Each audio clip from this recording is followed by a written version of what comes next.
안녕하세요. 경자입니다. 다음 주에 청약하는 종목 중에서 마지막으로 알아볼 종목은 현대힘스입니다. 지난번에 포스뱅크에 이어서 1월에 주목해볼 두 번째 종목이라고 생각을 하는데요.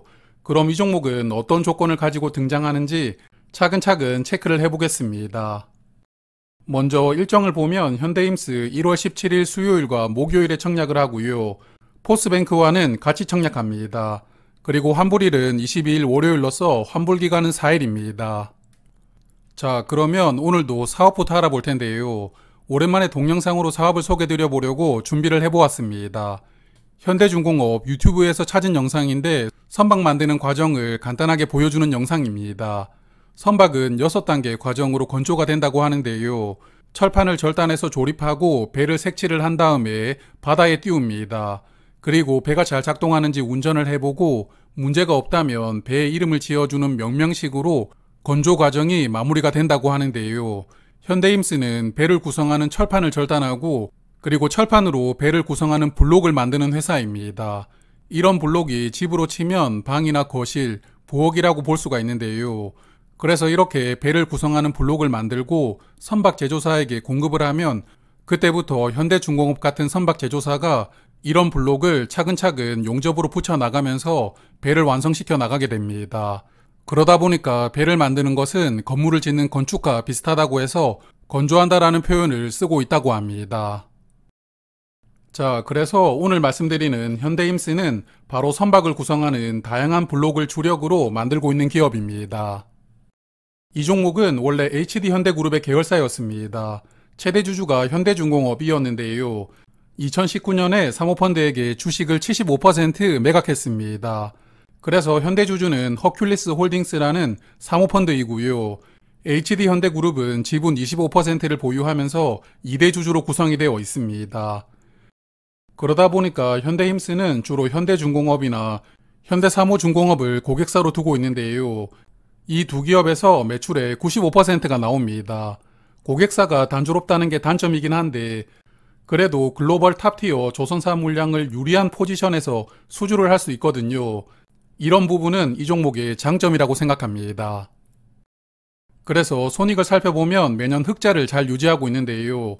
증권신고서에는 11월까지 실적이 공개되어 있었는데 11월 누계로 보면 매출액이 1691억 원으로 22년 매출을 넘었습니다. 그리고 순이익도 104억 원으로 22년보다는 약 2배 넘는 이익이 나왔습니다. 다만 이익률이 그렇게 높지 않다는 게 약간 아쉽기는 한데요. 그래도 매출이 3년 연속 성장하고 있다는 점을 긍정적으로 판단합니다. 자, 그러면 공모 가격과 밸류를 체크를 해볼 텐데요. 현대힘스는 공모가를 산정하기 위해서 PBR을 사용했습니다. PBR은 자산을 기반으로 밸류를 측정하는 방식이기 때문에 주로 금융권에서 많이 활용하는 방식인데요.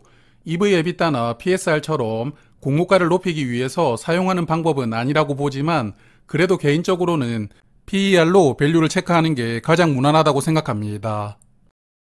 그래서 유사기업들을 PER로 계산해서 밸류를 체크를 해볼 텐데요. 유사기업이 총 6종목이 있었는데 이 중에서 KSP가 현재 유상증자를 진행하고 있었습니다.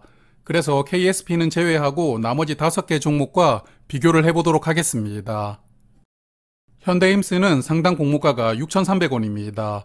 상단 공모가 기준으로 시가총액이 2,194억 원, PER은 22.6배로 상장할 예정인데요. 일단은 유사기업들을 살펴보면 동방성기, 한국카본, 1승은 현대힘스보다 밸류가 높고요. 오리엔탈전공이나 세진중공업은 밸류가 낮습니다. 그래서 저 개인적으로는 현대힘스도 밸류가 조금 높게 책정이 된 것이 아닌가 생각을 했는데요. 그래도 작년 말 공모주 시장 분위기에서는 밸류가 의미가 없었거든요. 그러므로 현대힘스의 수요 예측 결과도 무난하게 나오지 않을까 생각합니다. 그리고 이 종목은 올해 실적이 전년보다 조금 더 개선될 가능성이 큰 상황입니다. 조선 업황을 보면 선박 제조사들이 21년과 22년에 대규모 수주를 해두었는데요. 그러다 보니 작년에 수주량이 상대적으로 조금 적었지만 그래도 25년까지는 일감이 모두 차 있는 상황입니다. 그래서 현대힘스 고객사인 한국조선해양도 올해는 전년보다 실적이 크게 개선될 것이라고 전망되고 있습니다. 23년도 영업이익이 약 3천억 원 예상되지만 올해는 1조 2천억 원으로 개선될 수 있을 것이라고 증권사들이 전망하고 있는데요. 그래서 올해는 전방 고객사의 실적이 크게 개선될 수가 있는 상황이기 때문에 협력사인 현대힘스도 어느 정도는 덕을 좀 볼 수 있을 것이라고 생각합니다. 그래서 이런 부분이 있기 때문에 기관 투자자들도 긍정적으로 판단하지 않을까 생각합니다. 자, 그러면 이제는 청약 정보를 체크하겠습니다. 현대힘스는 이번 IPO로 약 871만 주를 모집할 예정인데요. 우리사주 조합에는 12% 비중으로 약 104만 주를 배정을 해두었습니다.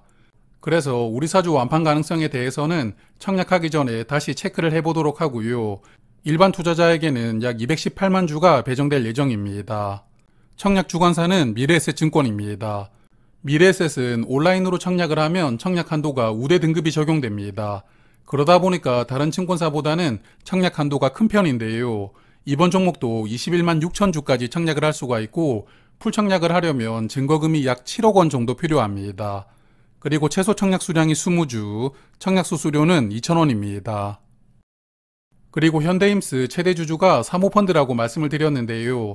사모펀드 결국 투자금을 회수하는 게 가장 큰 목표이거든요. 그래서 이번 IPO에서 모집 수량의 40% 물량인 348만 주를 구주 매출로 매각합니다. 최대 주주의 구주 매출이고 또 비중이 40%로 적지 않다는 것은 부담스럽다고 생각을 하는데요. 다만 최대 주주가 29년에 이 주식을 취득할 때 주당 약 4,400원에 취득을 했습니다. 그래서 이번에 상단 공모가로 주식을 매도한다면 약 2,000원 정도 차익을 남기게 되는데요. 2,000원 정도 차익이라면 약 30% 정도 투자 수익이거든요.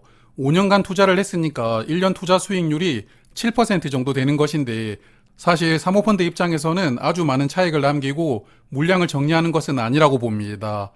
그러므로 최대 주주 구주 매출이 있다는 점은 부정적이긴 하지만 이런 부분이 수요 예측에 큰 영향을 주지는 않을 것이라고 생각합니다. 자, 그리고 현대힘스는 유통 물량이 매우 깔끔한 종목인데요.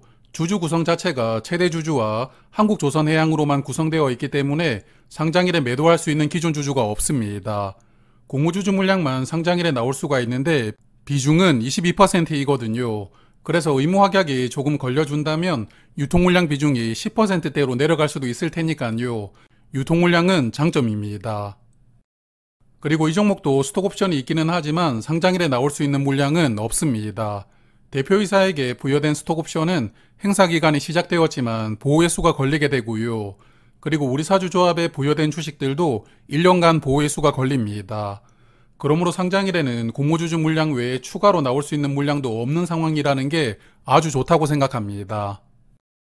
자, 그래서 현대힘스까지 1월 3주차에 청약하는 4종목을 모두 소개드렸습니다.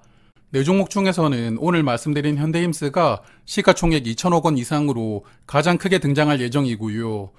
그리고 청약 조건이 좋았던 우진엔텍은 수요 예측 첫날부터 기관들의 청약 열기가 뜨거웠다는 기사도 나왔습니다. 그래서 작년 말에 뜨거웠던 공모주 열기가 1월에도 이어져서 올해 스타트를 멋지게 시작해주기를 기대를 해봅니다. 그리고 금요일에는 올해 첫 번째 공모주인 대신스펙 수요 예측 결과가 발표가 됩니다. 스펙이라서 수요 예측이 큰 의미는 없습니다만 그래도 첫 번째 종목이니까요. 청약 정보를 간단하게 정리하고 금요일 저녁에 말씀드리도록 하겠습니다. 고맙습니다.